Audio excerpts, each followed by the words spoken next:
In today's video, we're going to be talking about the dreaded topic of flight delays and cancellations. A recipe for a travel nightmare at the center of it all. Thousands of flyers spending another day stuck, stranded, and frustrated.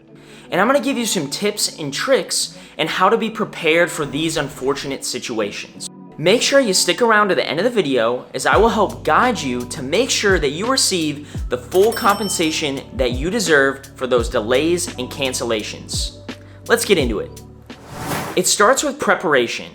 And even though these situations are oftentimes out of your control, there's a lot you can do to be prepared. Read the fine print. Now, this is something that most travelers don't want to take the time to do, but can ultimately end up saving you a lot of money in the long run, especially when it comes to delays and cancellations.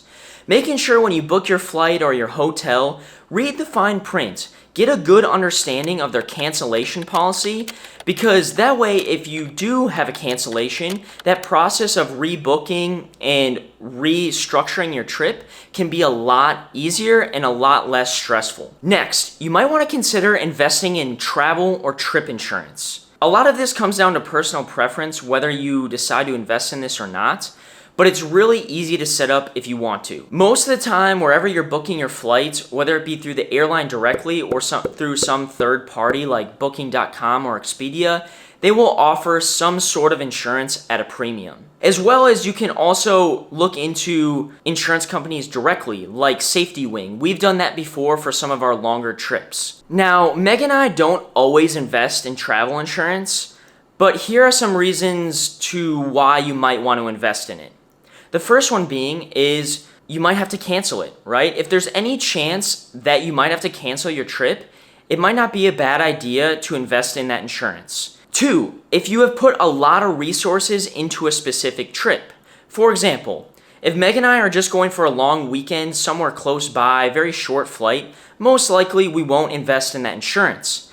But if we're planning a trip to Africa where we're putting a lot of money and resources into it, we will definitely consider investing in that travel insurance just to give us some peace of mind. And probably the last and most valuable purpose of getting travel insurance, the comfort that you have the flexibility to move around your dates, cancel or change your trip at any point, can just be really helpful and worth the money for a lot of people. Make sure you download your airline's phone application before you get to the airport. Airlines do a really good job of updating those apps, and also it can just be a great place to check your flight status, as well as make changes if you need to. Also, you're most likely going to need it when you get to the airport anyhow, so this can just be a great step for your preparation for your flight. Don't check baggage if possible. There's a lot of reasons why checking bags can be a lot more stressful and cumbersome traveling, but even more so when we're talking about delays and cancellations. As soon as your luggage gets out of sight, it can be really hard to retrieve if those situations happen. So do your best to try to just pack in a carry-on sized bag. Packing can play an important role in helping you be prepared for these types of situations as well. There's nothing worse than being stuck in an airplane on a tarmac or just stuck in an airport and not having the stuff that you need. So what Meg and I like to do is we will first start by making sure that we have an extra outfit packed in our personal item. You never know when you're gonna need a new fresh pair of socks or underwear, or a new pair of shorts or pants or a long sleeve. I also always pack a swimming suit in my personal item because you never know, but having some extra clothes with you can be really, really helpful, especially if that flight gets delayed for 2, 3, 4 hours. Now, you're also going to want to make sure that you have ample snacks and water available to you for those delays. There's nothing worse than being hungry and dehydrated on an already very difficult travel day, and now your flight gets delayed.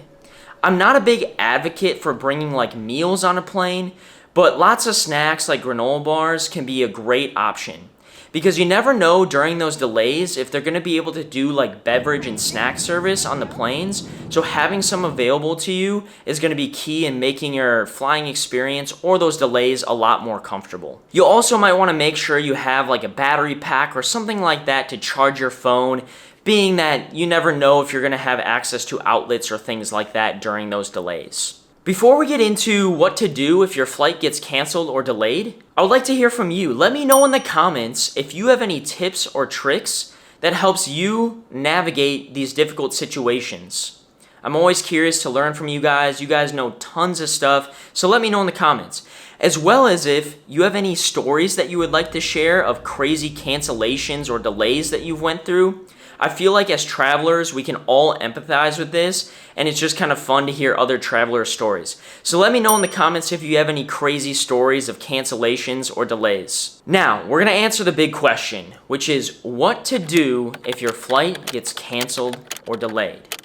And this is gonna sound cheesy, but my advice to you is stay calm. Now, it sounds simple, but it's very hard to execute on. If you're an experienced traveler, you'll understand and realize that this is just part of the process of travel.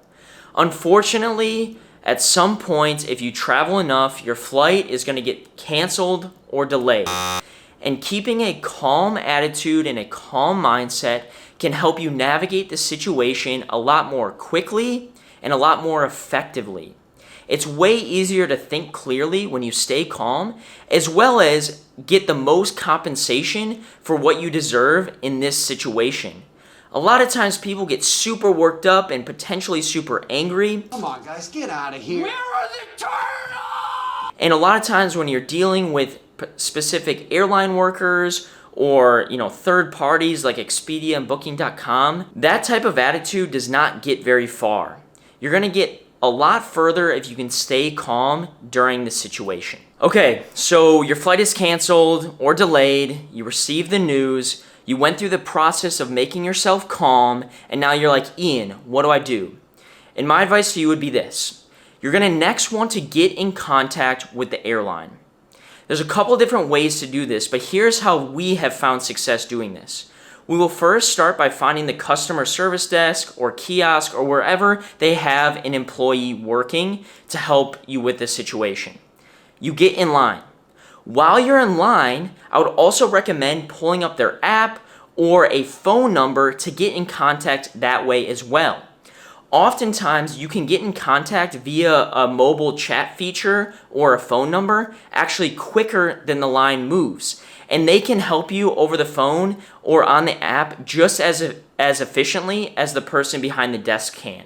So don't be too afraid if the line's super long. You have a lot of different options to get in contact with the airline.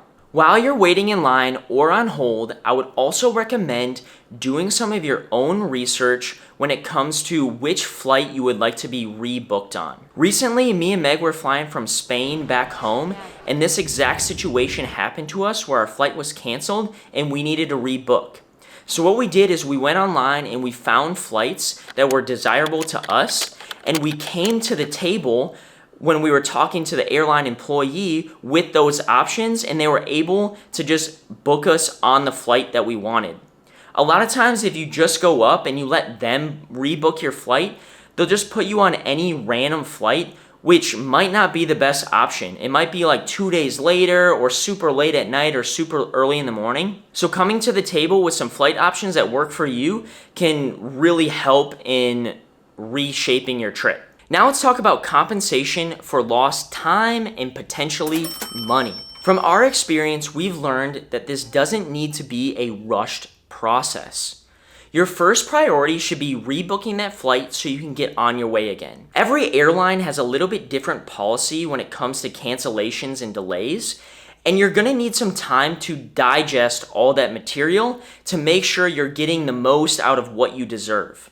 There's so many different places to look, like the airline directly or some sort of third party like Expedia or your trip or travel insurance. Oftentimes airlines will offer you like a voucher or something like that for a delayed or canceled flight. But keep in mind, that might not be your best option. But a lot of people jump on that opportunity just because it's quick and easy. But in reality, you might actually be entitled to more money based on their policy. So for example, they might give you a $400 voucher, but you might be entitled to close to $1,000 based on their policies.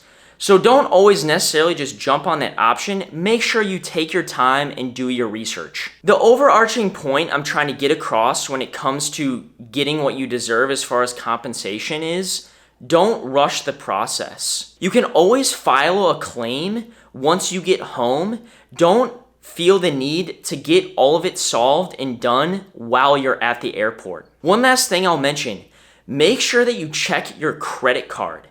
A lot of times people forget about this, but if you have a travel credit card, like for example, we have Capital One, and sometimes credit cards will offer some of that trip insurance as well for delays and cancellations. So for example, my credit card, I have the Venture X, and it offers up to a $500 per traveler for delays and expenses that were accrued during those delays, so food and hotels. So don't forget to check your credit cards for potential compensation. Flight cancellations and delays have got to be the worst part of traveling, but being prepared for these situations can help mitigate these negative memories and help you focus on all the good that travel brings. If you want to continue on your journey to being a prepared and experienced traveler, I would highly recommend checking out the video we made about how to survive long-haul flights. This video might be game-changing for you to make sure that those long flights are a much more comfortable experience. If you enjoyed this video, please give it a thumbs up, as well as subscribe to our channel for more content like this. We will see you in the next video.